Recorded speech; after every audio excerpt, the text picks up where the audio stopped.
This video is going to help explain how to use the Goodson offset valve relief tool.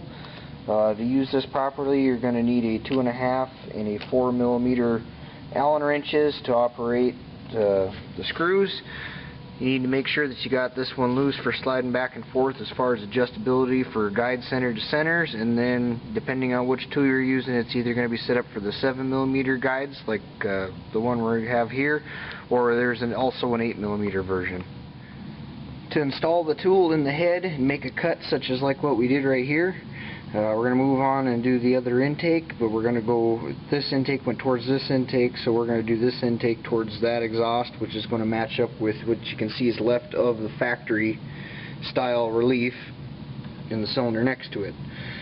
To install the tool, we first take the offset tool. You can see the offset based on there, and it's got a flap on the lower portion there to make sure that it's always indexed correctly. We take that and we're going to put that in our intake, which we're wanting to cut with, and then we take our base tool and we install that into the guide we are wishing to cut towards on the bottom. You got to make sure your screws are loose so we can get that loosened up, and then we can get it set over this other one.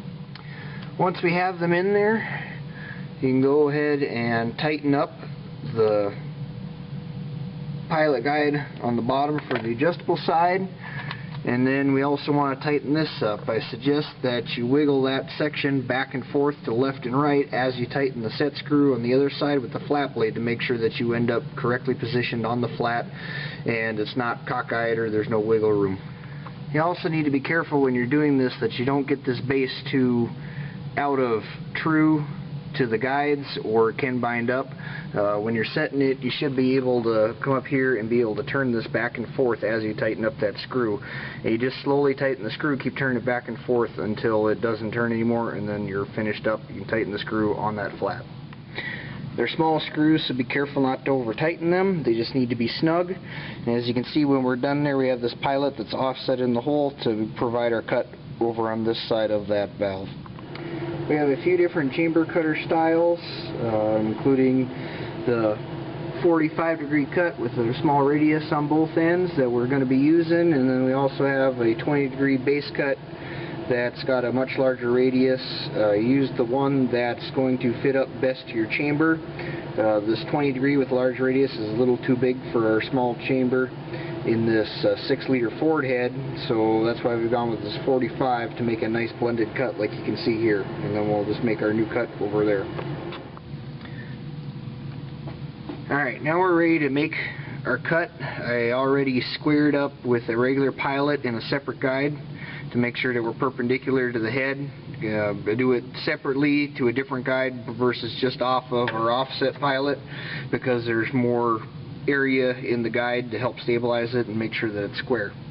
When you're setting the chamber cutter, you want to be able to set it as far out as you can to get maximum deshrouding, but you want to be taking nothing off of the cylinder wall edge. So you can see we're just set to come up just to the edge of where that valve job was cut, and then as it comes around, it will continue to cut farther and farther out to the maximum offset.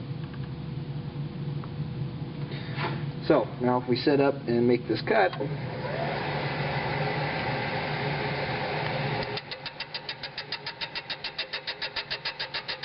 we'll go down just until it gets to the top angle of the valve job, which is right there.